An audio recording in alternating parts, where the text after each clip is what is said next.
your piece of cake? Yep. Okay.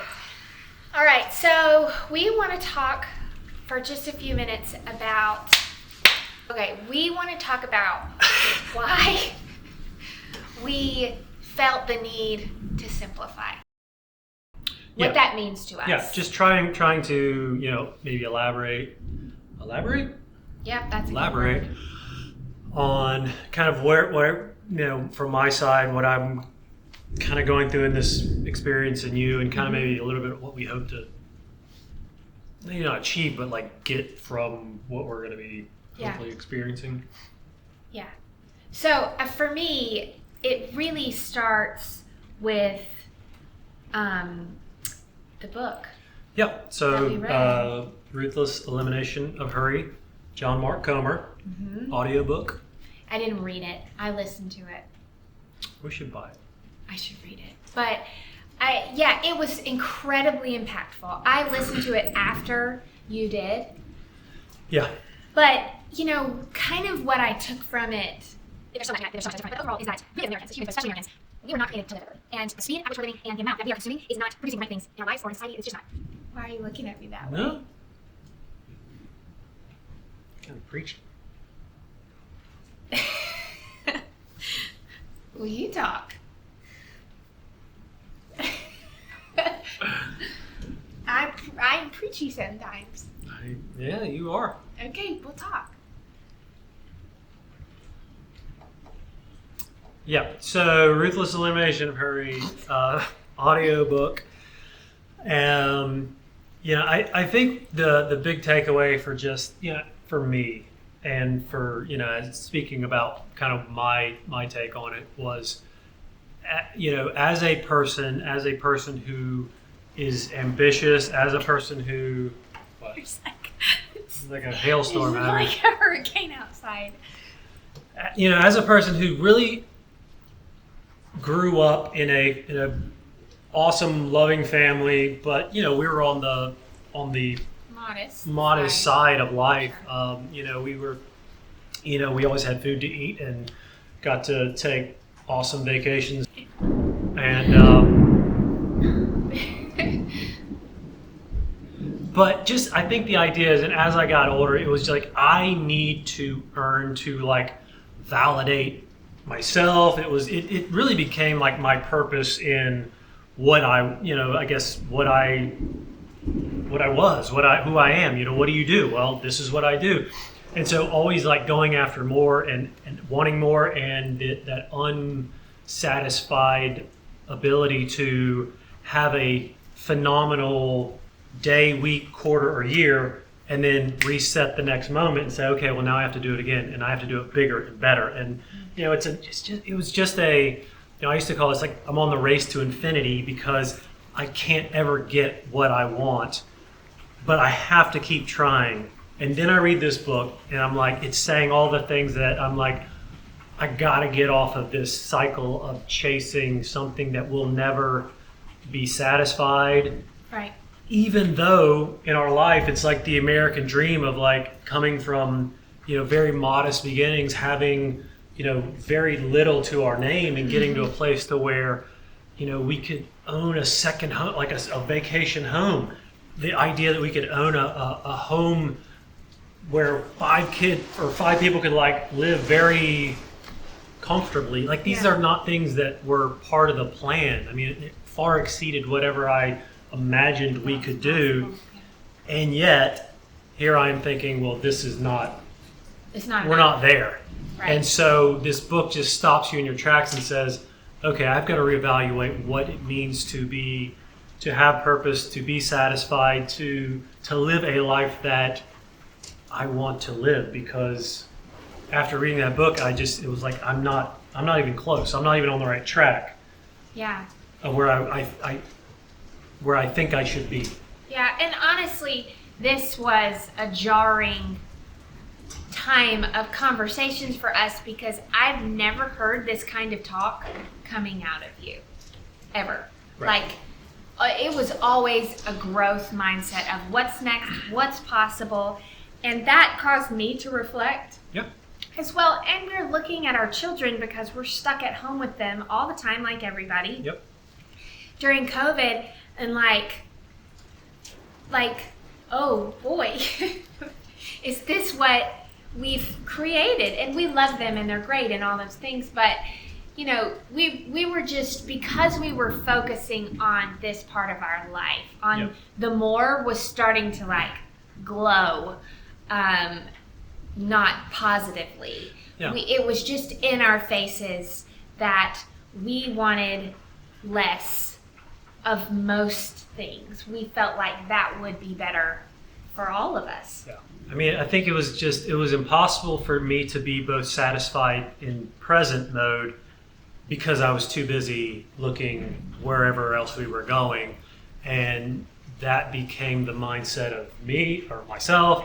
I saw it in our kids. I mean, it was like, we haven't had breakfast yet. And it's like, what's for dinner? What's for dinner? And it's like, oh my gosh, like we haven't even, and it wasn't a shock because I'm like, oh, I get you. I understand you, child. Like, this is me too, but this is not healthy. And this is not going to do anything more than create, probably, my assumption for me is down the road regret and just these feelings of like, I feel like I missed it because I wasn't there. I was there, but I was not there.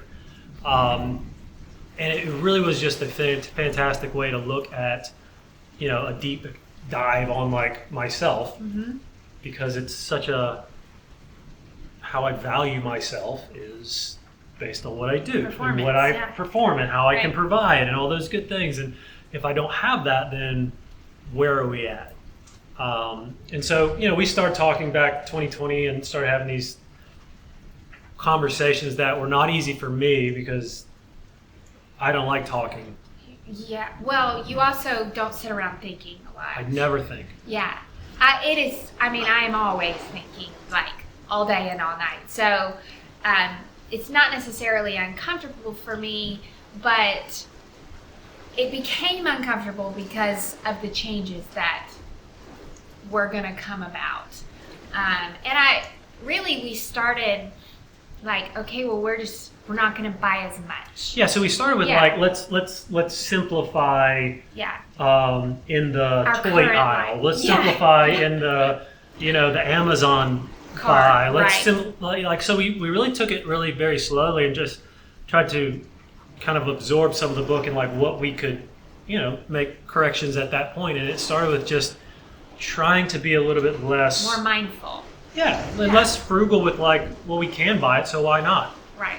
Not the point. The point was that let's be, mindful with what resource we have and, also be okay with, one Lego set is okay. You don't have to get 4. It's fine. I don't think we ever bought 4 at one time. Well, like birthdays and stuff. Sure. Yeah. We also... I lost my train of thought. Yeah. So one of the other things we did was we started doing... Sabbath. That's what I tried. We tried. Yeah, we try. It is... So what's Sabbath? Yeah, Sabbath is a day of rest. Yep. But it is not like... When you think of rest, it's not for the purpose of like watching Netflix all day.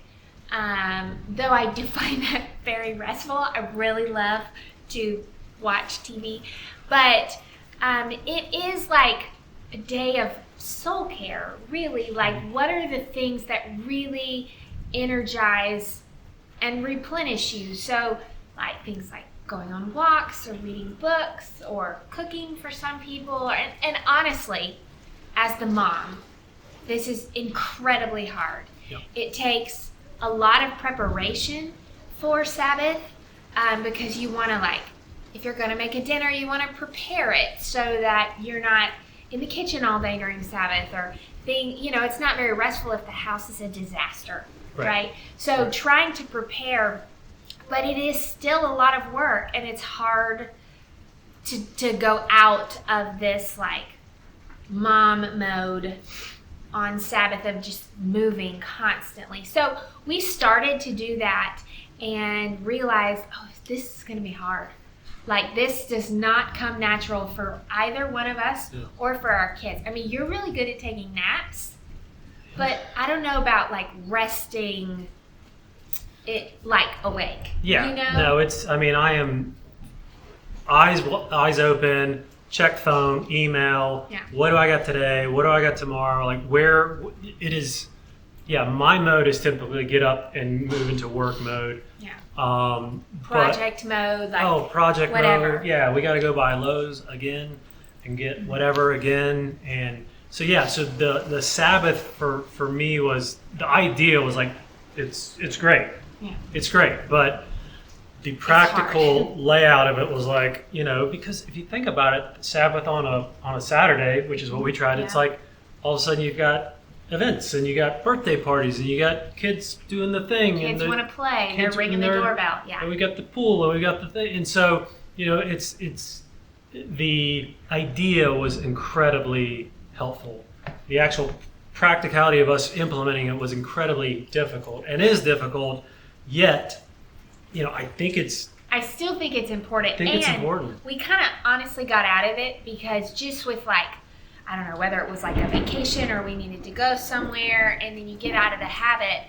But the longer we did it, the easier it became. Yep. Even for our kids, they would wake up and ask us, is today a rest day? Yep. And so they knew it was going to be a different kind of day. Right. And so we still have a long way to go on having successful Sabbath days. But I still think that they're incredibly important, and it might be a thing where I need to read this book once a year just to remind me why they are so important, and that the work of preparing for a Sabbath will pay off. But so another thing we decided, really I think it was 3 things that we decided in these conversations, and the third was that we wanted to travel. Yep. And it sounds a little counterintuitive to simplifying, but the reality is that when you travel, all that you have is with you. Right. All that you have to deal with or worry about or play with is with you. And so that just was almost freeing. It was freeing for our children. They were happier. They play more when they have less than when if they walk into their playroom full of toys, they have no idea what to do. If they have 3 things that they could fit in their book bag, they figure so much out on the fly. But we also have kind of our mode of travel. It's what we do. It's not what everyone does, but we go travel and we are not into doing it all. We don't go to we went to New York, but I think we did the Statue of Liberty and walked around a little, but we didn't do we didn't have the jam-packed day. We've got to see it all. No. And we went to Colorado, we went to this place called Granby, which I didn't know what Granby was. We went there because we got a good deal. Good deal, cheap flights we were in. So our version of travel is typically more off the beaten path, which allows us to have a little bit slower mode than if we're going to just Disney, for example, which I know is more you gotta keep moving, which I guess the statement you gotta go on vacation from vacation. We just didn't like that idea. We wanted to go on vacation on trips and feel refreshed. To unplug and unwind, and that's still our mode when we talk about or when we begin discussing this massive simplification idea of doing extended travel. Yeah, I think too it's important for me to say that when we started talking about simplifying our life and making big changes like you quitting your job, which I obviously have the ability to contribute and have for a long time, but where we are in our life right now, you are the provider for our family. You are the breadwinner. So I had always put the idea of making money in your box for it being important. We need to be successful because it's really important to you. Sure, it is. But then when we started to talk about stripping that away and the possibility of we need to simplify and what's this life going to look like, I realized it's really important to me. I think I might be freaking out here. So it's when you decide to take things away that have insulated you and made you comfortable, it makes you realize like there were some blind spots that I had not seen growing in my life. Yep. You know, so I'm genuinely excited about what, as we continue to simplify, what that will do for all of us, for our kids, Right. like see them get over being uncomfortable and like wanting more, but this is what we have. Yep. Because, you know, as we go on this big trip, we won't have a lot. I mean, all we can carry is what we can carry and what will fit in the small European cars for our family. And so that in itself will create a much simpler like life while we're there. Yeah. I mean, I think as we were going through this, again, me being very like, I don't do moderation, I go for whatever. And, you know, we really not knowing that this was coming, but you know, kind of wanting to get out of the box, we kind of did a test of extended travel in 2021 in the fall when we went to Portugal, which was planned for 4 weeks. We made it 3.5 or so. It did not go well. Did not go well. It was very, very difficult. We left Portugal, but it was hard. I mean, we jumped in the deep end. We felt like, and it was hard. Well, I think it was an attempt at doing some of the things that we were talked about, and it's like, okay, well, you can unplug anywhere, right? You can unplug at home. You can simplify anywhere. But for me, it was like, what if I were to get a whole like ocean in between me and my work? Could I then like, you know, and I'm taking PTO and like, can I shut it down? And I just couldn't. I had to, you know, just in my head, it's like, if I'm not working, what, you know, like, I bet the guys are back at the office, like, talking about how I'm, you know, halfway across the world not doing my job, which was completely untrue. Right. But it felt like we were trying to do it, but we were just like 1 foot in, 1 foot out, and I just couldn't do it. And then, you know, we hadn't really prepped the kids, and we hadn't prepped ourselves, and we were like, we just weren't doing a good job of it at all. So then, of course, we decide let's go make bigger, it longer. because we're gonna do makes total sense. We're gonna go bigger. Yeah. So we really did like think when we decided to go over to Europe extended. It really makes, I don't know why, it just makes sense. Maybe just for me, but the idea of the places we've kind of mapped out to go, they are not tourist attractions. No. We're going like old farmhouse from like the 1600s. I don't know if it has running water. It does. But we're not in the city. We're like a 45-minute ride from the city, and then our surroundings are quiet. Yeah. Yeah, it's almost kind of retreat-like. Just not the luxury part. Yeah, just not the luxury. And another place we're going is the same kind of vein. It's really in the middle of nowhere, and maybe that's it is a very extreme idea, but that's kind of the direction I go, and we don't know really. Yeah, I mean, we hope that it's fruitful. We hope that all of these things, because we understand the magnitude of this for our kids. Yeah. They will continue homeschooling. I've been homeschooling since COVID.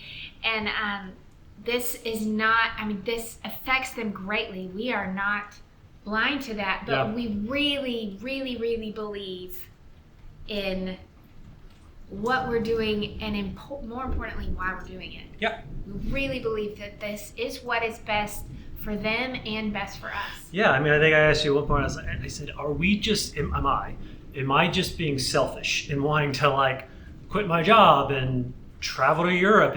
I'm just fulfilling like a dream that I never did when I was, you know, in college or whatever.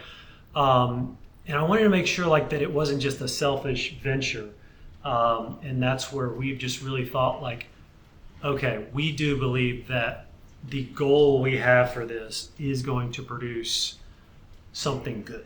And we don't know what it is, and we're hoping it's both good in us and our kids can see that and and experience it and be, hopefully better for it. And then one day, yeah, I mean, just one day they can understand that like an adventure is completely possible. Yeah, that there are all those really things are on the no table. limits. Yeah. We don't have to be limited by, what we believe we can do from a travel perspective, normal, from a culture yeah, perspective. Like the idea that we were in Portugal, a year ago is just like, why would that makes no sense? And then to be able to get around a different culture and just kind of experience what that looks like and have zero idea how to speak French is going to be just fantastic. We're working on it. We're not working hard enough. Yeah, that's very true. Yeah. So that's kind of our thoughts behind why we wanted to simplify,